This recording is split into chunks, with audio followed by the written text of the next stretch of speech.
Hey, what's up, everyone? Welcome back to the channel. I'm Zaki, and today we're diving deep into something that affects every single one of us, yet most people never really understand.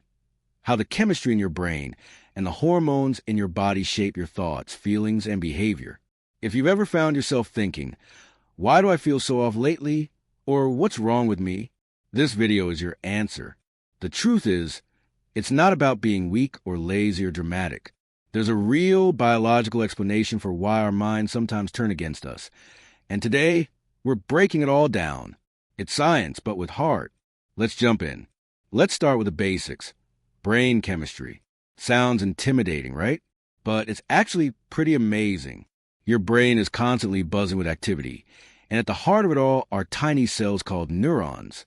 These neurons don't just float around. They talk to each other using chemical messengers called neurotransmitters. Think of it like a massive group chat that runs 24/7, but instead of memes and emojis, they're sending signals like feel joy, stay focused, or take cover. The key players include serotonin, the stabilizer that keeps your mood even and calm, dopamine, the spark that gives you pleasure and motivation, norepinephrine, which helps you stay alert and energized, GABA, the natural relaxer that quiets your mind, and glutamate, the engine that keeps your brain sharp and firing. When these chemicals are in balance, life feels doable. But when even one of them is off, it can feel like the world is upside down, and you might not even realize why. But here's where it gets even more fascinating. Your brain doesn't operate in a vacuum. It works hand in hand with your body's hormone system, a second messaging network that sends chemical signals through your bloodstream. And these hormones, they can change everything. Cortisol is the stress hormone. Great when you need to meet a deadline. But if it stays high for too long, you'll feel anxious, foggy, and drained. Adrenaline kicks in during danger, but lingers during chronic stress, keeping you edgy. Then there's estrogen and testosterone, often misunderstood, but they shape our moods, energy levels, and even our sense of drive. And let's not forget oxytocin, the love hormone that makes hugs feel warm and eye contact feel safe. These hormones constantly interact with your brain chemistry, influencing everything from your focus to your emotional resilience. So if you've ever felt like your mind and body were out of sync, now you know it's not you. It's the dance between neurons and hormones. So why does this perfect system fall out of balance? The answer isn't simple, but it's not random either. Chronic stress can keep your cortisol levels high, disrupting neurotransmitter production. Poor sleep interferes with your brain's ability to reset and regulate mood. What you eat directly affects your gut health, and your gut and brain are so connected. Scientists call it the second brain.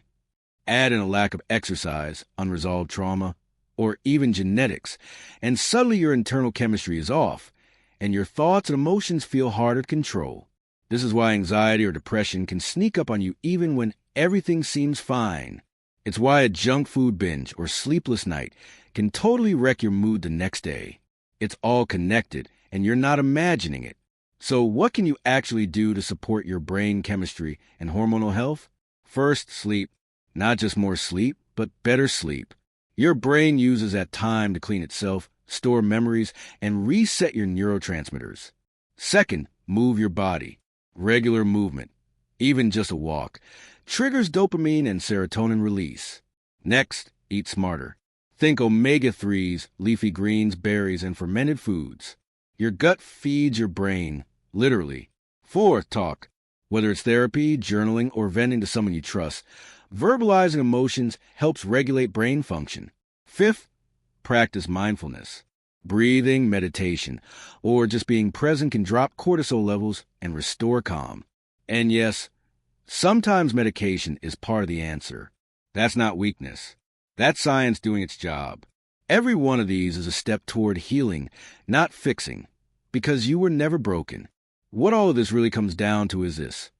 Mental health isn't just about willpower or mindset. It's about biology, experience, and compassion. When we start understanding our inner world through the lens of chemistry, we replace judgment with curiosity.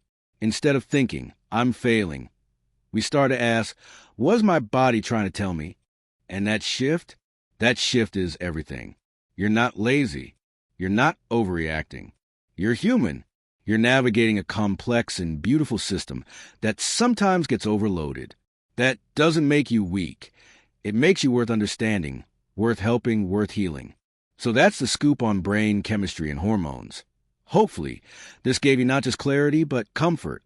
If something clicked for you today, if you saw yourself in this video, or if you just feel a little more seen, then please hit that like button, share this with someone who might need it, and of course, subscribe to the channel at Zacaprat for more real talk on mental health, neuroscience, and the human experience, with a few bad puns and dad jokes along the way. Take care of your mind, because it's doing more than you know. Peace out, and I'll catch you in the next one.